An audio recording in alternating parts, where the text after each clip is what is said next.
అపోస్తుల కార్యములు 18వ అధ్యాయంలో మనం చూసినట్లయితే పౌలు గారు ఏథెన్స్ నుండి వచ్చిన తర్వాత కొరింథీ అనే ఊర్లో పరిచర్య చేశాడు.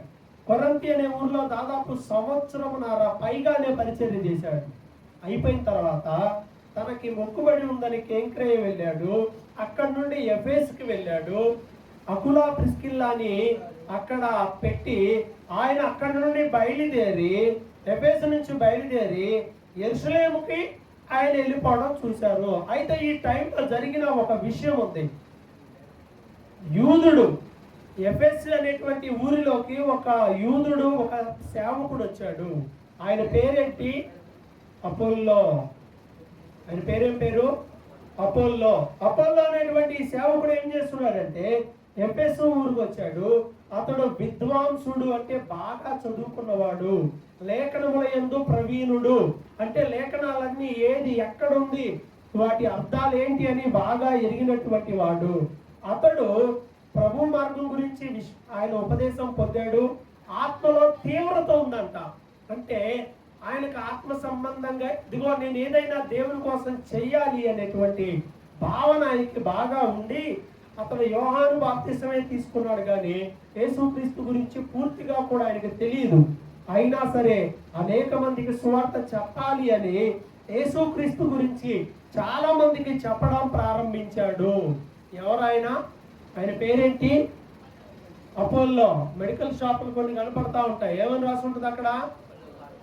పెద్ద టైర్లో, స్ట్రాంగ్ టైర్లో అపోల్లో. ఈ అపోల్లోనే ఆయన ఒక సేవకుడు. యోహాను దగ్గర బాప్తిసం పొందాడు, యేసు గురించి తెలుసుకున్నాడు.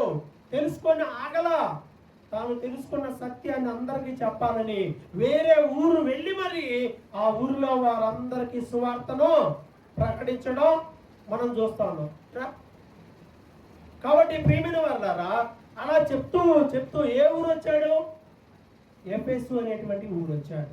ఆ ఊరిలో అలా చెప్తున్నప్పుడు అకులా ప్రిస్కిల్లా విన్నారు ఇతను మాట్లాడటం. ఎవరు మాట్లాడటం? అపోల్లో మాట్లాడటం. ఏ ఊర్లో జరుగుతుంది ఈ సంఘటన? ఎఫెసు అనే ఊర్లో జరుగుతుంది ఈ సంఘటన. ఎఫెసులో ఇప్పుడు ఎవరున్నారు? అపోల్లో ఉన్నాడు, అకులా ఉన్నాడు, ప్రిస్కిల్లా కూడా ఉంది. పౌలు పరిచర్యలో కొరింథీలో మారు మనసు పొందిన వాళ్ళు ఈ అకులా ప్రిస్కిల్లా అనేటువంటి వారు. కాబట్టి ఈ విధంగా ఎఫెసులో వాళ్ళు ఆయన చూసి ఆయన్ని చేరదీశారు, ఆయన్ని దగ్గర చేర్చారు. దగ్గర చేర్చుకొని ఏం చేశారు అంటే యేసు ప్రభు గురించి అపోల్లోకు పూర్తిగా తెలియదు. అయితే యేసు ప్రభు గురించి పూర్తిగా విశదీకరించారు, క్లియర్గా చెప్పారు. ఎవరు చెప్పింది? శ్రావణి చెప్పేటప్పుడు ఇట్లా ఎవరు చెప్పింది? అకులా ప్రిస్కిల్లా. ఎవరికి చెప్పారు? అపోల్లో. అపోల్లో ఎవరు? సేవకుడు. ఆయన కూడా ఆయనకి యేసు గురించి పూర్తిగా తెలియదు. రక్షణ పొందిన ఒక కుటుంబం సేవకుడు కొత్తగా పరిచయం చేస్తూ పూర్తిగా తెలియని ఆయనకి కూర్చోబెట్టి చక్కగా చెప్పారు. అకులా ప్రిస్కిల్లా ఎంత ఎదిగారు! 4 మాట్లాడితే చెప్పలేకపోతున్నాం. అదే ఒకళ్ళని కూర్చోబెట్టి పూర్తిగా యేసు ప్రభు గురించి చెప్పండి అంటే చెబుతావా? పూర్తిగా యేసు ప్రభు గురించి నాకు చెప్పండి అని యేసు గురించి తెలియని మీ స్నేహితులు ఎవరన్నా అడిగితే చెప్పగలవా? చెప్పగలవా? చెప్పాలి. మనం నేర్చుకోవాలి, మనం వినాలి. దాన్ని మనం మన స్నేహితులకు, మన బంధుమిత్రులకు, తెలియని వారికి చెప్పే జ్ఞానం నీ దగ్గర ఉండాలి. అవునా కదా?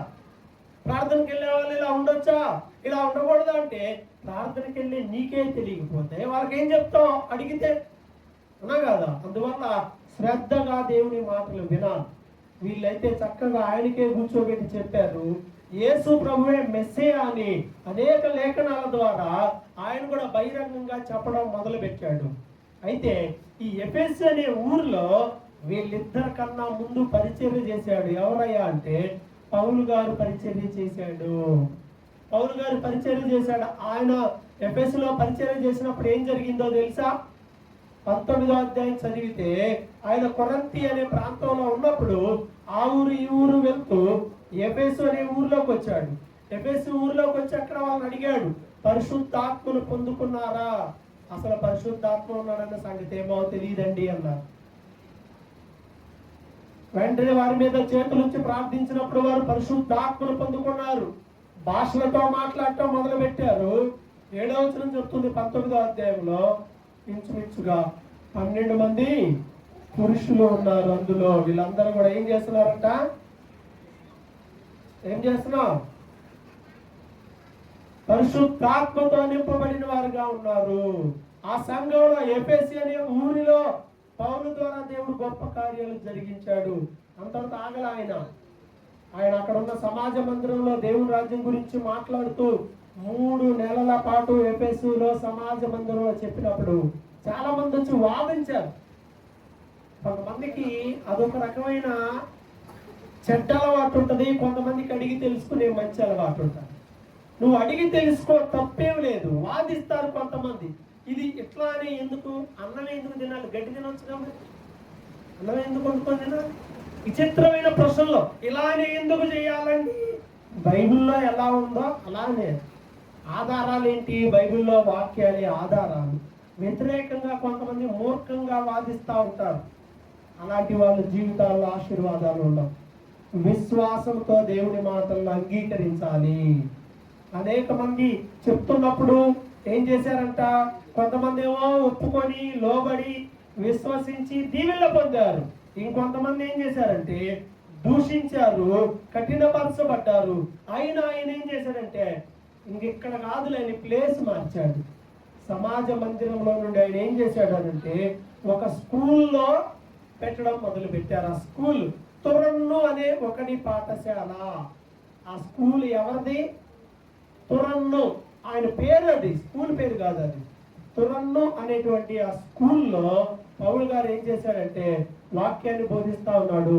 2 సంవత్సరాల పాటు పౌలు గారు ఎఫెసు అనేటువంటి ఊరిలో సువార్తను ప్రకటించడం మొదలు పెడితే గ్రీసు దేశస్థులు, యూదులు, ఆసియాలో కాపురం ఉన్నవారు. ఆసియా అంటే ఈ భూమి మొత్తాన్ని 7 ఖండాలుగా విభజించారు. మనం ఏ ఖండంలో ఉన్నాం? మందే ఖండం బ్లెస్సి. ఆసియా ఖండం అంటే మందే. మన ఆసియా ఖండంలో ఉన్న అనేక మంది ఆ రోజు పౌలు గారు చేస్తున్న పరిచర్యను బట్టి ఆశీర్వదించబడ్డారు. దేవుని వాక్యం విన్నారు. దేవుడు ఆ ఊర్లో ఎన్నో అద్భుతాలు చేశాడు. పౌలు చేత విశేషమైన అద్భుతాలు జరిగినాయి. ఏ స్థాయిలో జరిగినాయి అంటే అతని శరీరానికి తగిలిన, అతని చేతికి తగిలిన చేతి గుడ్డలు. చేతి గుడ్డ అంటే ఏంటి? Hand kerchief. అదైనా నడికట్టు. నడికట్టు అంటే ఏంటి? ఇప్పుడు మనం బెల్ట్ లాగా వాడతాం. అప్పట్లో నడికట్టు కొన్ని తాళ్లతో చేసేవాళ్ళు, అలాగే కొన్ని క్లాతులతో వాటిని బాగా చేసి వాటిని నడికట్టులాగా అలా కట్టుకునేవాళ్ళు. ఎందుకంటే వాళ్ళు అంగీలు వేసుకునేవాళ్ళు. అంగీలు వేసుకునేటప్పుడు ఏం చేశారంటే ఇవంతా లూజ్గా ఉండకుండా టైట్గా కట్టుకునేటువంటి వారు. సో ఈ నడికట్టు కానీ కర్చీఫ్ కానీ ఇంకా ఇలాంటివి తగిలి రోగుల దగ్గరకు వచ్చినప్పుడు రోగాలు తగ్గడం ప్రారంభమైనవి. దెయ్యాలు కూడా వెళ్ళిపోవడం ప్రారంభమైంది. ఎలా జరుగుతుంది ఇదంతా? జస్ట్ వాళ్ళ కర్చీఫ్ ఆయన బెల్ట్ తగిలినా కూడా. అంటే ఇలాంటి గొప్ప కార్యాలు దేవుడు ఆయన జీవితంలో చేశాడు. మీకు చాలాసార్లు చెప్పాను. దీన్ని బేస్ చేసుకొని చాలా మంది ఏం చేస్తున్నారంటే వ్యాపారం చేస్తూ ఉన్నారు. ఇది పాస్టర్ గారు వాడింది, కొనుక్కుంటారా? పాస్టర్ గారు కలిసి కొనుక్కుంటారా? కొనుక్కోరా? నాది కొనుక్కోరలే కానీ బయటదైతే బాగానే కొనుక్కుంటారు నాకు తెలుసు. అమ్మ పలానా పాస్టర్ గారు వాడిని అంట చెప్తా ఉంటాను కదా. అమ్మలే కానీ అండర్వేర్లు కూడా కొనుక్కొచ్చుకునే దరిద్రులు తయారైపోయారు. ఏముంటుంది దాంట్లో? ముందా ఆ టైంకి అది ఉపయోగపడింది, ఆ టైంకి అలా జరిగింది అంతే. ఆయిల్ అమ్ముతున్నామని కానీ ఎంతమంది కొనుక్కొచ్చుకున్నారు నాకు తెలియదు. అక్కడే అమ్మిన ఆయిల్ కొనుక్కొచ్చుకుంటారు. మరి ఏందో అర్థంగా. పాస్టర్ గారు పోనీ వాటన్నిటికి ప్రార్థన చేసి ఉంటాడా? పట్టుకొని ఉండుంటాడా? అన్ని డబ్బాలు చేయి పెట్టుకొని ప్రార్థన చేసి ఉంటాడా? చేయడు. ఎన్నో వేలు కొంటారు, పెడతాడు, చిన్న ప్రార్థన చేస్తాడు, అయిపోయి ఆయన ఏం పట్టుకొని చేయడు. అలా చేయడం తప్పేం కాదు, చేయొచ్చు, ఏం కాదు. అంటే మన వాళ్ళు కొంతమంది గుడ్డి నమ్మకాలు. ఇది అక్కడ నూనె అండి, అక్కడ నూనె అక్కడ రాసుకుంటే తగ్గుద్దండి. నువ్వు విశ్వాసంతో నువ్వు చేయబెట్టి నువ్వు చేసుకో, తగ్గదా? మార్కు 16:16 ఉంది కదా, నమ్మి బాప్తిస్మం పొందిన వారి వల్ల ఈ సూచక్రియలు జరుగుతాయి. పిల్లలు రాలేదా? నువ్వే నూనె తీసుకొని నువ్వు నూనె రాసి నువ్వు ప్రార్థన చేసినవే. నీ విశ్వాసం ఉంటే అమ్మా, నీలో విశ్వాసం ఉంటే ఎవడో చేంజ్ చేయాల్సిన అవసరం ఏం లేదు. నీలో విశ్వాసం ఉంటే నువ్వు ముంచి నువ్వు రాసి ప్రార్థన చేయి, జరుగుద్ది. అది నీ విశ్వాసపు స్థాయి. నువ్వు నమ్మితే జరుగుద్ది. కాదు ఆయనే అమూల్య బాబాన్ని వచ్చే నాకు ప్రార్థన చేయాలని నేను నమ్ముతున్నాను అనుకో, నా నమ్మకం అది, నా విశ్వాసం అది. అలా కాదు, నేను కూడా ప్రార్థన చేసుకుంటా, నాకు మంచి చేస్తాడు దేవుడు అని నువ్వు నమ్మితే దేవుడు నీ విశ్వాసాన్ని బట్టి నీకు ఖచ్చితంగా మేలు చేస్తాడు. ఎవరి చేత చేయించుకోవద్దు అని కాదు దీని అర్థం. నీ దగ్గర కూడా శక్తి ఉంది, నీ విశ్వాసంలో కూడా బలం ఉంది. ద్వారా ఎన్నో కార్యాలు చేస్తే దయ్యాలు వెళ్ళగొట్టబడతా ఉంటే ఆ ఊర్లో కొంతమంది యూదులు ఉన్నారు. ఆ దేశ సంచారులు, మాంత్రికులు, అంటే ఆ ఊరు తిరుగుతూ ఉంటారు వీళ్ళు, మాంత్రికులు వాళ్ళు. అరే పౌలు యేసు నామమున ప్రార్థన చేస్తే దయ్యాలు పోతున్నాయి, నేను కూడా ప్రార్థన చేస్తాం మేము కూడా అని. అక్కడ యూదుడే స్కెమయ అని ఒక వ్యక్తి ఉన్నాడు, అతడు ప్రధాన యాజకుడట. అంటే వాళ్ళ దాంట్లో వాళ్ళ కుమారులు 7 ఉన్నారు. వాళ్ళు కూడా దయ్యాలు పట్టిన వాళ్ళ దగ్గరికి వెళ్ళి యేసు నామమున వెళ్ళిపో అని అన్నారు. అప్పుడు దయ్యాలు ఏం చేసినాయి? అయ్యయ్య పోతా అని అల్లా. నువ్వు పౌలు మాకు తెలుసు, యేసు ప్రభు మాకు తెలుసు, అసలు నువ్వెవడు, నువ్వు వచ్చి మమ్మల్ని వెళ్ళిపోనంటున్నావేంటి అని ఆ దెయ్యములు వాళ్ళని పట్టుకొని కొడితే బైబిల్ చెప్తుంది దిగంబరులై పారిపోయారు. బట్టలోన తీసుకొట్టిందని, బట్టలోన తీసుకొట్టారు. దయ్యం పట్టిన దానికి ఇష్టం వచ్చినట్టుగా వెళ్తే కుదరదు, ఇష్టం వచ్చినట్టుగా వెళ్ళి ఓయి అని కేకలేస్తే కుదరదు. నేను కొన్ని వందల దయ్యాలు వెళ్ళగొట్టబట్టం చూశాను. ఒకటే కాదు, వందల దయ్యాలు చిన్నప్పటి నుండి చూస్తా ఉన్నాను. నేను పరిచర్యలోకి వచ్చిన తర్వాత నేను ఎన్నో దురాత్మల్ని యేసునామములో పారద్రోయలేను. చాలా విచిత్రమైన కండిషన్స్ ఉంటాయి. కొన్నిసార్లు ఆ దురాత్మ పట్టిన వాళ్ళు సపరేట్గా ఉంటారు. వాళ్ళ ఆలోచనలు, వాళ్ళ క్రియలు, వాళ్ళు చేసే పనులు, వాళ్ళ మాటలు వేరుగా ఉంటాయి. కొంతమంది తెలియక ఏం చేస్తుంటారో తెలుసా, ఏదో పై షో చేస్తుంటారు. ఒకసారి ఒక పాస్టర్ గారు వచ్చి రెడీ అయ్యి నీట్గా వచ్చాడు, నేను అక్కడ కూర్చొని ఉన్నా. పాస్టర్ గారు వచ్చి వెళ్ళిపో అనగలే, పోరా నువ్వు బయటకు అన్నాను. అయింటి పోయింది ఆయనకి. వసన్న మినిస్ట్రీలో పెద్ద పాస్టర్ గారు అక్కడ ఆచరణ, ఇప్పుడు కాదులే, అప్పుడు ఆయన అనగానే అసలు ఆయన కూడా ఆశ్చర్యపోయాడు, ఏంటిది నన్ను కూడా ఇలా అంటుందని. ఇంకోసారి ఇంకో మాట గట్టిగా అనగానే 2-3 విషయాలు చెప్పేసింది ఆమె. నేను దెబ్బకు వచ్చిన దారిలో సర్దుకొని వెళ్ళిపోయాడు బ్యాగ్ తీసుకొని. ఇంక లేడు అక్కడ. హాస్టల్లో వస్తున్నారు, ట్రై చేస్తున్నారు, కుదరట్లా, వెళ్ళిపోతున్నారు. కొంతమందిని అయితే కొట్టేసింది కూడా, పాపం కొట్టింది, హాస్టల్లో కొట్టేసింది. అసలు దగ్గరికి వెళ్ళి అన్నం పెట్టాలి కదా పాపం, అన్నం పెట్టడానికి కూడా ఎవరికి భయమై ప్లేట్లో పెట్టి ఇక్కడ జరిపిసిరేస్తున్నారు. అంత దూరంలో ఎవరు దగ్గరకు పోలేని పరిస్థితి, దురాత్మ ప్రభావం. చాలా మంది ట్రై చేశారు, అవల. ఆ పాస్టర్ గారు వాళ్ళ అబ్బాయి, ఆయన కూడా పాస్టరే, నాకు ఫ్రెండ్. ఒకరోజు చెప్పాడు, అన్న ఇట్లా జరుగుతుంది, ఏమన్నా ట్రై చేస్తావా నువ్వు కూడా? చేసేదేమో ట్రై చేద్దాం, మనం అప్పటికి ఎక్స్పర్ట్ అయిపోయి ఉన్నాం అప్పట్లో. సర్లే వెళ్దాం, ప్రయత్నం చేద్దాం, ఏమో తప్పే ఉంది అని వెళ్ళి, పాపం తినలేదంటే సరే భోజనం పెట్టి దగ్గర తీసుకెళ్దామని నేను భోజనం ప్లేట్ తీసుకొని వెళ్తా ఉన్నా, దగ్గరకు వెళ్తా ఉందంటే అందరూ అన్నారు పోమాక, కొడితే అసలు నువ్వు అసలు ఎట్లున్నావు, కొడితే నీకు ఎముకలు ఇరిగిపోతాయని.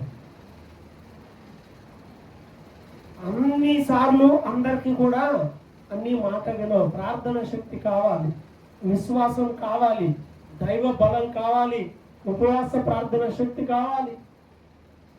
పెట్టి నేను ఎలాగని తలిపేసేసారు, ఇంకా తలిపేసేసారు. నేను వేసేయండి, తలిపేసేయండి, ఇబ్బంది ఏం లేదు.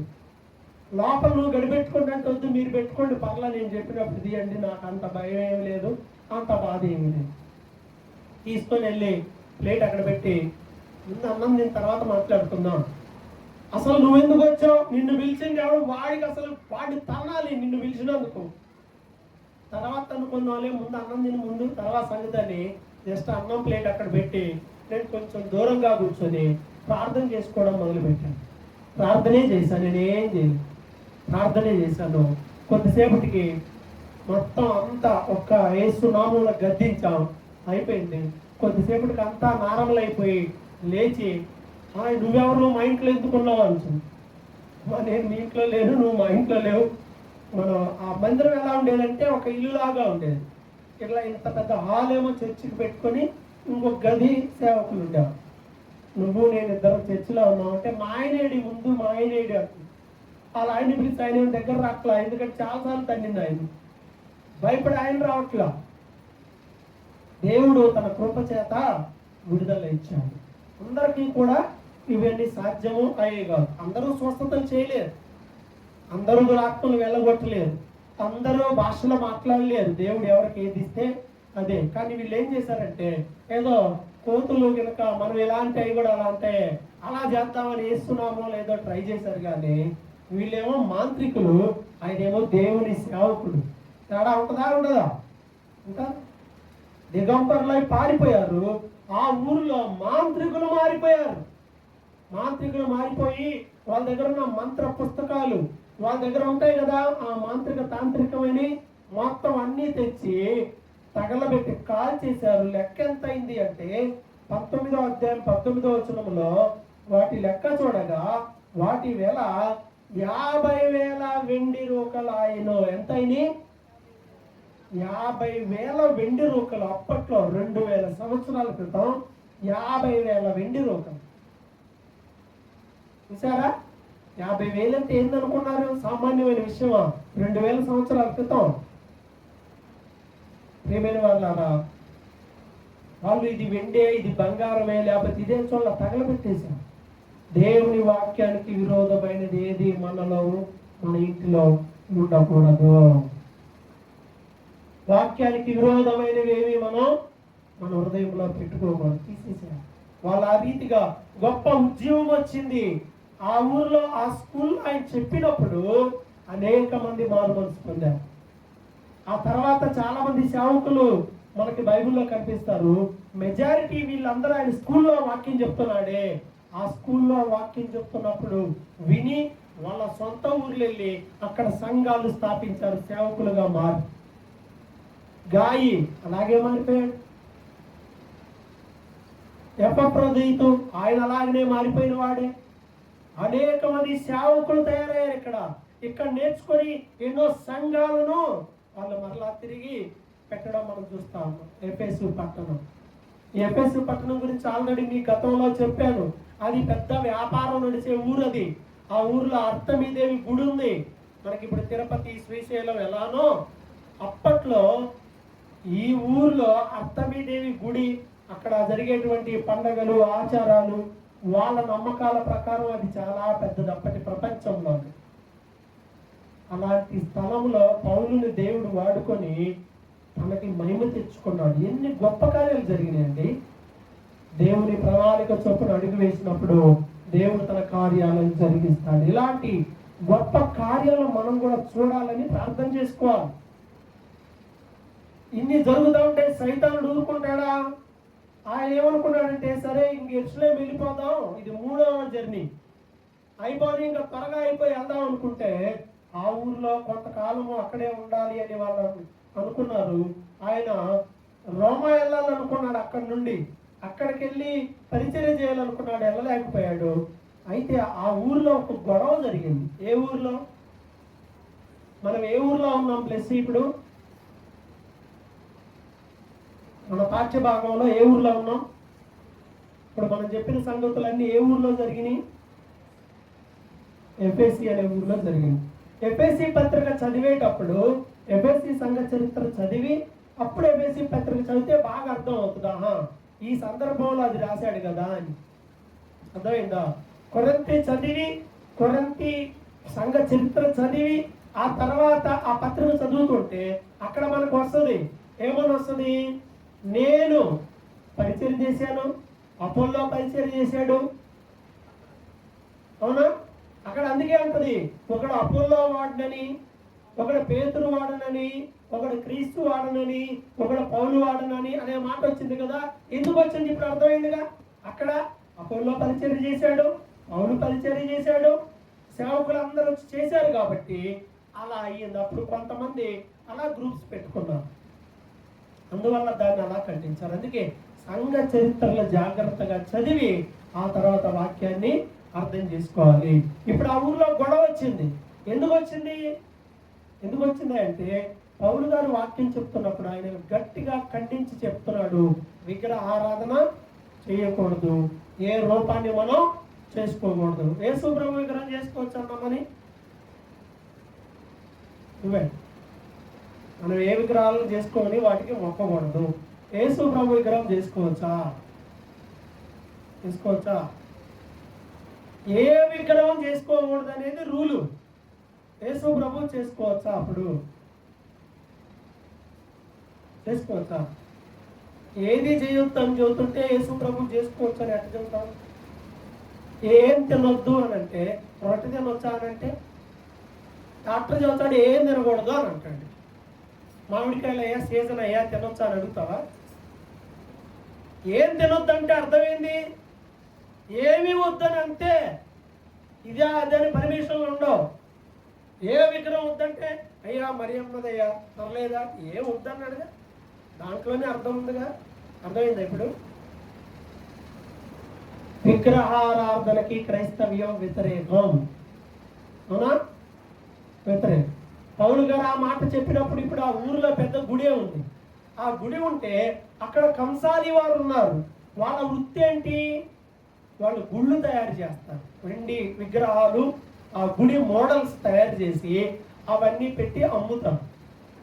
గుడి మోడల్స్, విగ్రహాల మోడల్ అవన్నీ పెట్టి విగ్రహాలు వెండి అమ్ముతారు. ఇప్పుడు పౌలు గారి వాక్యం యొక్క ప్రభావం ఏ స్థాయికి వెళ్ళిందంటే అక్కడికి వెళ్ళి వాటిని కొనుక్కునే వాళ్ళ సంఖ్య ఏమైంది? తగ్గిపోయింది. వ్యాపారం ఏమైంది? ఇప్పుడు అక్కడ స్థానికంగా తగ్గిపోయింది. కారణం ఏంటి?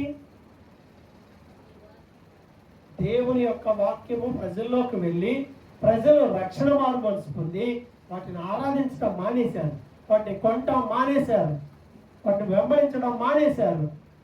ఇప్పుడు వీళ్ళ వ్యాపారం పోయింది. ఇప్పుడు వ్యాపారం పోయేపటికి వీళ్ళంతా ఒక సిండికేట్ అయ్యారు, వీళ్ళంతా ఒక టీం అయ్యారు. అరే ఈయన ఊర్లోకి వచ్చి ఇలా చెప్పబట్టే మనకి వ్యాపారం పోయింది, అసలు ఇదేంది అని చెప్పి ఇలా గినకైతే మన వ్యాపారం దెబ్బతింటుంది. నెంబర్ 1. నెంబర్ 2, ఈ గుళ్ళో దేవత యొక్క ఇమేజ్ కూడా చిన్నగా పోద్ది కదా, అంతే కదా. ఎవరు రాకపోతే ఏమవుద్ది? మూసేస్తారు, లేదా ప్రాచుర్యం తప్పుద్ది. కాబట్టి ఎలాగైనా ఏదైనా చెయ్యాలని వీళ్ళందరూ కలిసి పెద్ద గ్రూప్గా తయారైపోయి పౌలు గారి మీద కంప్లైంట్ ఇవ్వడానికి ఆ ఊరి కారణం గారి దగ్గరికి వెళ్ళారు. వెళ్ళేటప్పుడు మరి పౌలు గారిని పట్టుకొని వెళ్ళాలి లేదా? వెళ్ళేటప్పుడు ఇద్దరు ఉండాలిగా. పౌలు గారు ఏం చేశారంటే తెలిసిన వాళ్ళందరూ అయ్యా గొడవ అవుతుంది, నువ్వు కాస్త దూరంగా ఉండని ఆయన దాచిపెట్టారు. ఆ ఊర్లో కొంతమంది ఉంటారు, ఇప్పుడు నన్ను దాచిపెట్టారు అనుకో, ఆప్షన్ నాకు బదులు ఎవరుంటారు? మీ సంఘంలో వాళ్ళతో మాట్లాడాలి రాని బయటకు అన్నారు అనుకో, నన్ను దాచిపెట్టారు అనుకుందాం సేమ్. నన్ను దాచిపెడితే ఎవరు వెళ్తారు నా బదులు? ఎవరన్నా వెళ్తారా? ఆయన వెళ్ళి అంటారా? లేడన్నా వాళ్ళు ఊరుకునే పరిస్థితులు. ఇప్పుడు మీరు ముందుకు రాకపోవచ్చు, ఊరకంటున్నాం. మనం ఎవరు రాకపోయినా అవతల వాళ్ళకి అర్థమైంది కదా, వాళ్ళకి అర్థమైంది. వాళ్ళు ఎమ్మటే ఏమంటారు? ఎమ్మటే ఫస్ట్ 2 పేర్లు ఎవరి వస్తాయి? ముందు జెంట్స్ని పట్టుకుంటారు, ముందు అన్నను పట్టరండి బయటికి, తినేసిన అన్నను పట్టుకురండి మాట్లాడాలి అని అంటారు. ఎందుకని? ఉన్న వాళ్ళలో పురుషులు కదా అని వాళ్ళని మాట్లాడతారు. అట్లాగే పాపం పౌలు గారి బదులు అక్కడ మనం గమనించినట్లయితే ఆయన వెళ్ళనీలా, ఆయన బదులుగా ఎవరిని పంపించారు లోపలికి? ఎవరిని లాక్కొని వెళ్ళిపోయారు? ఎవరిని? గాయి అనే ఆయన, అరిస్తార్కు. చూడండి బైబిల్లో చూడండి 19వ అధ్యాయంలో ఎఫెసులో ఆ గొడవ అయిన టైంలో కేకలు వేసినప్పుడు ఎవరు పట్టుకొని వెళ్ళారు అని అంటే పౌలుతో పాటు ప్రయాణమై వచ్చిన 29వ వచనంలో మాసిదోనియా వారైన గాయియు అరిస్తార్కును పట్టుకొని దొమ్మిగా నాటకశాలలో చొరబడ్రి. గాయి అంటే ఎవరో తెలుసా? యోహాను పత్రిక రాశాడు. యోహాను పత్రిక రాస్తాడు గాయి అనే ఆయనకి, 3వ పత్రిక ఈయనకే రాసింది. అరిస్తార్కు ఈయన కూడా సేవకుడే. వీళ్ళిద్దరిని పట్టుకున్నారు. ఆయన కనపడిపోయేపాటికి ఇద్దరు తీసుకొని లోపలికి వెళ్ళి ఏమండి గందరగోళం గొడవ చేస్తే అప్పుడు కర్ణం ఉన్నాడు. ఏంటి గొడవ అంటే, అయ్యా ఇది అంటే, ఇదేమి లేదు, పెద్ద విషయం ఏం కాదు, ఇదంతా మీ మతాన్ని గురించిన గొడవ, అసలు ఏమీ లేదు, ఎటోళ్ళకి వెళ్ళిపోండి, ఊరక పని బాట్లేని అన్నీ తీసుకొస్తారని అరిసి ఎటోళ్ళట్టు పంపించారు. కానీ స్థానికులు మాత్రం ఈ ఉన్న వీళ్ళ మీద దాడి చేశారు. వాళ్ళ మీద. ఈ అల్లరంతా అయిపోయిన తర్వాత 20వ అధ్యాయం ప్రారంభంలో పౌలు గారు ఏం చేస్తాడంటే అక్కడ ఉన్న శిష్యులందరినీ కూడా పిలిచి, సరే నేను వెళ్ళిపోతున్నాను అని వారికి కొన్ని మాటలు చెప్పాడు.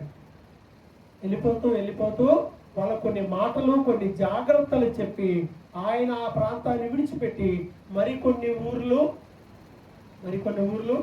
వెళ్ళిపోయి చివరికి మరలా తిరిగి ఆయన యెరూషలేము చేరాలన్న ఉద్దేశంతో కొన్ని ఊర్లు సందర్శిస్తూ వెళ్తూ ఉంటాడు. ఈ క్రమంలో, ఇలా వెళ్తూ ఉన్న క్రమంలో మనం చూసినట్లయితే ఆయన వెళ్ళేటప్పుడు ఆ ఊరు ఈ ఊరు వెళ్తూ, చెప్పాను కదా మాసిదోనియా నుండి వెళ్ళాలి అనుకొని ఆయన తిరిగి 20వ అధ్యాయంలో చూసినట్లయితే ఆయనతో పాటు కొంతమంది ఉన్నారు, వాళ్ళు కూడా వచ్చారు. వాళ్ళు త్రోయ అనే ఊర్లో కనిపెట్టుకుంటూ ఉన్న టైంలో పౌలు గారు ఓడ ఎక్కి ఫిలిప్పీని విడిచి త్రోయ అనే ఊరికి వచ్చి త్రోయ అనే ఊర్లో 7 రోజులు ఉంటాడు. ఎఫెసీ పట్టణాన్ని విడిచిపెట్టి వచ్చి త్రోయ అనే ఊర్లో 7 రోజులు ఉంటాడు. ఇంతటితో నేను పాఠాన్ని ఆపుతున్నాను. ఒకసారి మరలా వెనక్కి వద్దాం. మనం ఈరోజు పాఠంలో ఏం నేర్చుకోవాలి, ఏం నేర్చుకోబోతున్నామో చూద్దాం. పౌలు గారు ఎఫెసు అనేటువంటి ఊర్లో చేసిన పరిచర్యను మనం చూసాం. ఎఫెసు అనే ఊర్లో సుమారుగా ఆయన ఎంతకాలం పరిచర్య చేశాడు? యాపిల్ మాస్టర్ ఎంతకాలం చెప్పాను నేను ఆల్రెడీ. అన్నా గుర్తులేదా? ఇప్పుడేగా నేను చెప్పింది అనిత, నువ్వు చెప్పమ్మా ఎంతకాలం?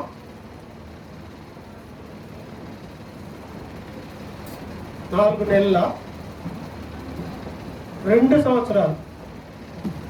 రైట్ ఆఫ్ 2 సంవత్సరాలు ఎఫెసు అనే పట్టణంలో ఉండి ఆయన పనిచేశాడు. ఎఫెసు అనే పట్టణంలో ఫస్ట్ చర్చిలో కొన్ని వారాలు పెట్టాడు. ఆ తర్వాత కుదరలు అక్కడ గొడవలు ఇవన్నీ అయిపోయి ఇంకొక చోట ప్రార్థన పెట్టాడు. చర్చిలో కాకుండా ఎక్కడ పెట్టాడు? చర్చిలో కాకుండా ఇంకో చోట ప్రార్థన పెట్టాడు. ఎక్కడ పెట్టాడు? ఇదిగోండి నీకే. ఎక్కడ? బడిలో, స్కూల్లో పెట్టాడు. 2 సంవత్సరాలు ఆ స్కూల్లో పెట్టినప్పుడు అనేక మంది సేవకులు తయారయ్యారు. అక్కడ ఎన్నో సంఘాలు కట్టారు వాళ్ళు బయటికి వెళ్ళి.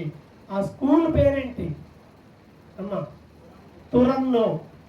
ఆయనది స్కూల్ పేరు కాదు, అది ఆయనది స్కూల్. అది అందువల్ల తురన్ను స్కూల్ అంటాం మొదలు పెట్టారు. ఇల్లు ఎవరిదంటే ఏమంటాం? యాపిల్ వాళ్ళు ఇల్లు అన్నాం అనుకో, దానికి ఒక పేరు ఉంటుందా? ఏముంటుందిగా. అట్లానే స్కూల్ ఎవరిది? తురన్ను అనే ఆయనది. తురన్ను అనే స్కూల్లో ఆయన చేశాడు. దయ్యములు వెళ్ళగొట్టాడు. అద్భుతాలు జరిగినాయి, స్వస్థతలు జరిగినాయి, మనుషులు మారు మనసు పొందారు. అలాగే గొడవ కూడా జరిగింది. ఆ విగ్రహాలను తయారు చేసే వాళ్ళందరూ కలిసి గ్రూప్ అయ్యి గొడవ చేశారు. అయితే ఆశ్చర్యం చెప్పనా, 24వ వచనం చూడండి. దేమేత్రియా అనే కంసాలి వాడు ఏం చేస్తున్నాడంట? అక్కడ గొడవ చేయడానికి కారణంగా మారిపోయింది. ఎవరు చేశారు ఇక్కడ గొడవ? రీజన్ ఎవరు? అక్కడ అందరినీ పోగేసి చేసిన వ్యక్తి ఎవరు? దేమేత్రియా. ఇప్పుడు ఒకసారి యోహాను రాసిన పత్రిక 3వ పత్రిక చూడండి. యోహాను రాసిన 3వ పత్రిక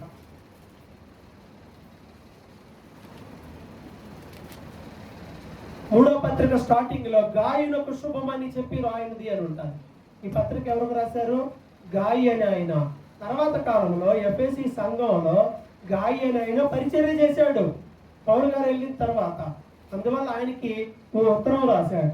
ఉత్తరం రాసినప్పుడు ఇద్దరు గురించి మాట్లాడుతూ 20 ఆ పత్రికలో 12వ వచనం చూడండి. యోహాను రాసిన 3వ పత్రిక 12వ వచనం. దేమేత్రియు అందరి వలన సత్యము వలన మంచి సాక్ష్యము పొందినవాడు, మేము కూడా అతనికి సాక్ష్యం ఇస్తున్నాము, మా సాక్ష్యము సత్యమైనదని. ఏం పేరు? ఈయన పేరు దేమేత్రియ. ఇదే దేమేత్రియ అక్కడ కూడా ఉన్నాడు. అక్కడ ఎలా ఉన్నాడు? ఆడేమో గొడవకు నాయకుడే అయిపోయాడు. అందరే రండిరా నాయన మన వ్యాపారం పోతుంది అని పౌరు మీద, అక్కడ ఉన్న సేవకుల మీద, సంఘం మీద తిరుగుబాటు చేసిన వ్యక్తి ఇప్పుడు ఏమైపోయాడు? ఈ టయానికల్లా సంఘంలో అందరి వలన సత్యము వలన మంచి సాక్ష్యము పొందినవాడు. ఒకప్పుడు అందరికీ నష్టాన్ని కలుగజేసేవాడు. ఇప్పుడు ఏమయ్యాడు? అందరి వలన మంచి పేరు తెచ్చుకున్నాడు. దేవుడు ఎలా మార్చేశాడండి? మన దేవుడు మార్చగలిగిన దేవుడు. మనుషులను మారుస్తాడు, పరిస్థితులను మారుస్తాడు. నువ్వు అనుకుంటున్నావు వీడేంటి ఇలా అయిపోయాడు, వీడేంటి ఇలా ఉన్నాడు, ఈమెంటి ఇలా ఉంది. కానీ దేవుడు ఏం చేస్తాడు? ఆయన దగ్గరికి వెళ్తే, ప్రార్థిస్తే, కనిపెడితే అలాంటి వాళ్ళందరినీ మరలా అందరి వలన మంచివారిగా మార్చగలడు. కాబట్టి ఎఫెసీ సంఘంలో పౌలు పరిచర్య ద్వారా ఎంతో మంది సేవకులు పుట్టారు, ఎంతో మంది విశ్వాసులు వచ్చారు, తిరుగుబాటు చేసేవారు కూడా విధేయులుగా మారారు. అట్టి కార్యాలు మన కుటుంబంలో, మన సంఘంలో కూడా జరగాలని మనం ప్రభు సన్నిధిలో ప్రార్థన చేసుకున్నాం. అందరం తల వచ్చి ప్రార్థన చేద్దాం.